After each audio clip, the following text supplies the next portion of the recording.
আগামী ২৬ জুন থেকে শুরু হচ্ছে চলতি বছরের এইচএসসি ও সমমানের পরীক্ষা।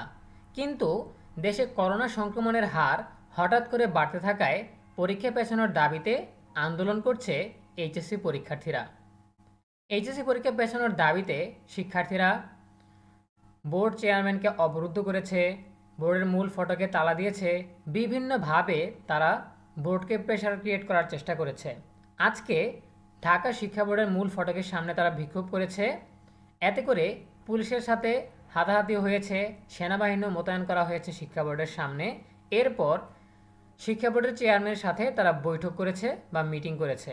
মিটিং শেষে নতুন করে শিক্ষা বোর্ড থেকে আরও একটি নতুন নোটিশ প্রকাশ করা হয়েছে। এতে করে সতর্কবার্তা রয়েছে এইচএসসি পরীক্ষার্থীদের জন্য।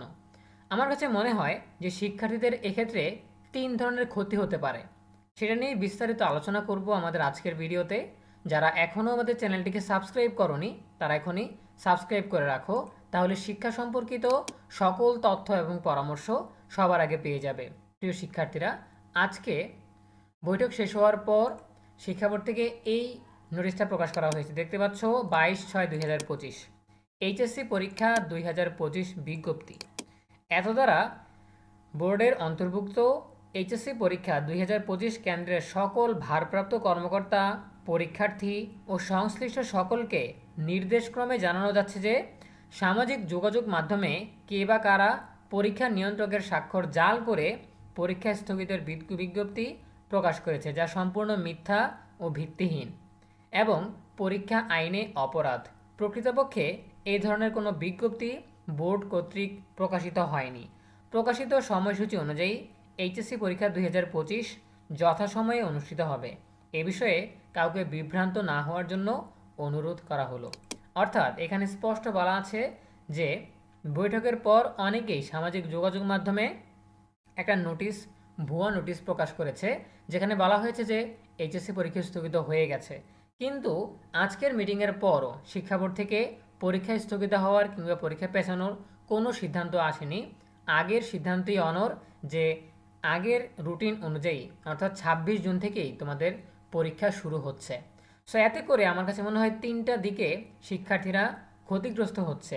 একটা হচ্ছে আন্দোলন করে তারা মূল্যবান সময় নষ্ট করছে।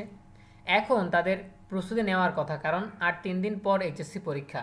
এই মূল্যবান সময়টুকু ব্যয় করে শিক্ষার্থীরা আন্দোলন করছে, অথচ সকল আন্দোলন ব্যর্থ। সুতরাং শিক্ষার্থীরা যদি আরও বেশি বিপদের মুখে পড়তে না চাও, তাহলে এই 3 দিন ভালোভাবে পড়াশোনা করো। আন্দোলন করে কোনো লাভ হবে বলে মনে হচ্ছে না। দ্বিতীয়ত যে বিষয়টা, সেটা হচ্ছে আন্দোলন করতে গিয়ে হয়তো অনেকে করোনা আক্রান্ত হতে পারে। ঠিক আছে, আন্দোলন করতে গিয়ে অনেক জনসমাগম হচ্ছে, এতে পরীক্ষার্থী এবং অন্যান্য অনেকেই ঠিক আছে মিলিত হচ্ছেন। এই জন্য এই ক্ষেত্রে করোনা সংক্রমণ হয়ে যেতে পারে।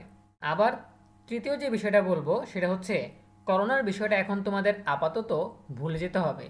ভুলে গেলে তাহলে তোমাদের আতঙ্ক কম হবে, মনে ভয় কম থাকবে, পরীক্ষার প্রস্তুতি নিতে তোমাদের সহযোগিতা হবে। যদি তুমি বারবার করোনার কথা স্মরণ করো, সেই ক্ষেত্রে পরীক্ষার প্রস্তুতি নিতে তোমার ব্যাঘাত ঘটবে। ঠিক আছে, সো এই 3টা ক্ষেত্রে তুমি যদি ক্ষতিগ্রস্ত হতে না চাও, তাহলে এখন থেকেই পড়াশোনায় মনোযোগী হও।